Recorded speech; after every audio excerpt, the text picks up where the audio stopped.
Dante's Boxing Nation, what's going on, guys? So, man, I just watched this video. Eddie Hearn, he's explaining what happened when he had the confrontation with Devin Haney at the Anthony Joshua-Daniel Dubois fight. And I think a lot of us who watched that video automatically thought that Devin Haney, he was checking Eddie Hearn. That was not the case at all, because according to Eddie Hearn, he checked the shit out of Devin Haney, which is remarkable to me. Eddie walked up to Devin Haney, and Devin Haney was acting like he was cool with Eddie. Like, hey, what's going on, Eddie? Now, remember, Devin Haney, he just put out a post saying that Eddie is the fakest nigga he's ever met. And Devin was saying this because he had flew all the way out to the UK, and Eddie Hearn wouldn't even give him a seat. Eddie Hearn said, talk to somebody else and get a seat, showing the two-time champion no respect at all. With that being said, I want to go ahead and get into this clip of what Eddie Hearn said when he ran into Devin Haney at the fight. I said, you're an arrogant, to be honest with you, like, and I pulled him at the show, and I said, what do you think you're doing? And he said, well, hey. I said, no, not hey. I said, what are you doing? I said, one, you couldn't be more arrogant.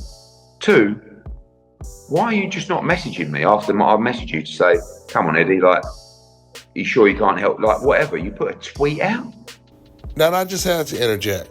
Eddie Hearn says that Devin Haney, he should have just sent him a text. But Devin did send him a text. Devin was asking him for a ticket to the fight. So Eddie Hearn is basically pissed off that Devin Haney aired him out on the internet. I mean, honestly, Eddie, what did you expect Devin Haney to do after he flew all the way to the UK thinking that you and him are boys or friends, and he's asking for a ticket to the fight, and you say no, get your ticket from someone else? I mean, Eddie, he should have knew that there was going to be some kind of repercussions after doing that. I said, you're like a little kid. I said, you used to be a good kid, you did. I said, now I don't like this arrogance that I'm seeing from you. I said, so don't ever do that again. And he was like, no, I'll do it. Well, you said something about me in the media. I said, no, I'm just answering questions. I don't represent you. I said, so if I get asked about Devin Haney, I'm going to tell you what I think about the situation. And I've never said anything disrespectful. I said, but you have. I said, so don't ever disrespect me again. Don't ever disrespect me again.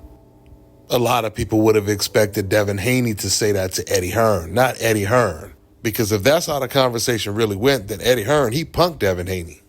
Eddie said, I seen him at the fight and I pulled Devin Haney. And Devin Haney was like, hey, what's up, man? Hey, he was like, no, fuck all that. What are you doing? I mean, that's how fighters pull up on other fighters. Eddie called Devin Haney a effing prick to his face and constantly called him arrogant. And then ended the conversation by saying, don't ever disrespect me again. That sounds like a threat. I'm going to say it again. Devin should know better than that. You don't say all of that stuff about somebody and then when you see him in person, be like, hey, man, what's up, man? Hey, man, how you doing? You got to keep the exact same energy. Eddie Hearn is saying that he never disrespected Devin Haney. He's been disrespecting Devin Haney for years. This man defended Ryan Garcia for cheating, saying that the steroids had nothing to do with the win, and Devin Haney just wasn't prepared, basically. He didn't have the right game plan. This is the same man who called Canelo Alvarez a cheater years and years ago. But who knows how long he's been cheating for. Should he be banned longer? Yeah. Should he be financially penalised? Absolutely. Like any crime, if there's no punishment, it's going to just encourage people to commit them. So if you're a young fighter and you're thinking about doping in the sport and you see Canelo Alvarez just get a 6-month fine with no financial penalty, I'll give it a go. I'll run the risk.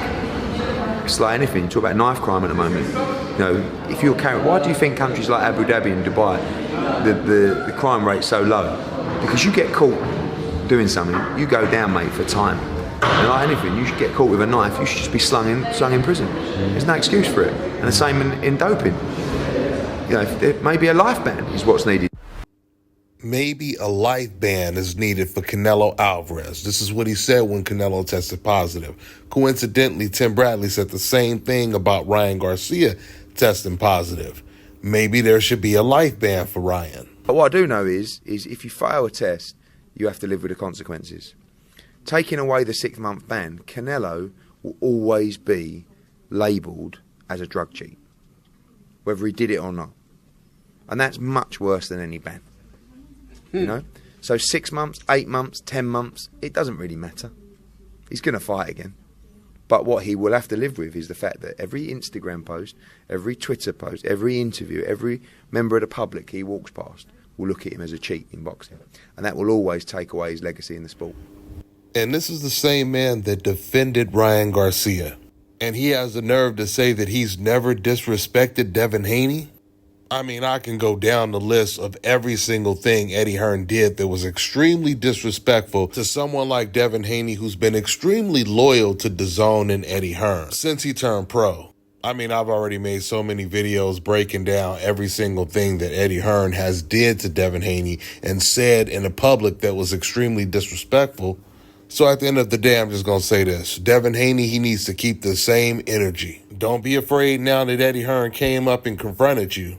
If you say that Eddie Hearn is the fakest person you've ever met and he's so foul, I mean, Devin, he also said that what he liked about Bob Arum and Oscar De La Hoya is they never tried to act like his friend.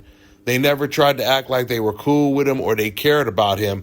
They kept it strictly business, which clearly means he's saying that Eddie Hearn, he will act like he's your friend. He will act like he cares about you when he doesn't care about you at all. So the question is, why is Devin Haney now all of a sudden acting like he's cool with Eddie when Eddie pulls up on him? Keep the same energy. That's all I got for now, guys. I'm on to the next one.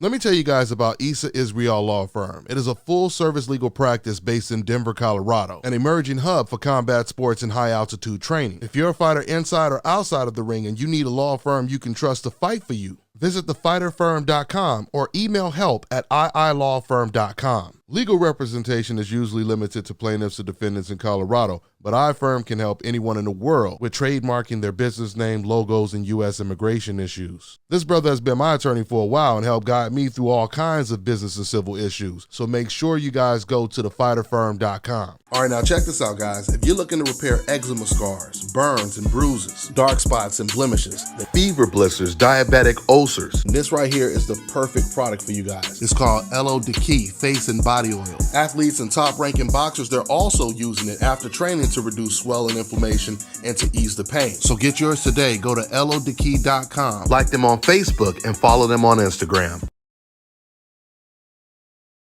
An important message from Youth Fountain Laboratory, makers of VasoFlux and VasoFlux for Men. If you're over the age of 35 and over the years you've eaten pizza, dairy foods, deli meats, or meats with fat, you are likely to have some degree of plaque buildup in your veins and arteries. This increases your risk of suffering a stroke or heart attack exponentially, and no one wants such a catastrophic event to occur. Introducing Blackout. Blackout is made of all natural ingredients proven to help dissolve clots in the blood, remove calcium deposits and plaque from the walls of veins and arteries, improve viscosity of the blood, improve elasticity of the veins and arteries, treat varicose veins, and prevent the reoccurrence of plaque buildup. For more information, visit Youth Fountain Laboratory at youthfountainlab.com or call 1-800-853-7856. And remember, to help unclog veins and arteries, get the Blackout.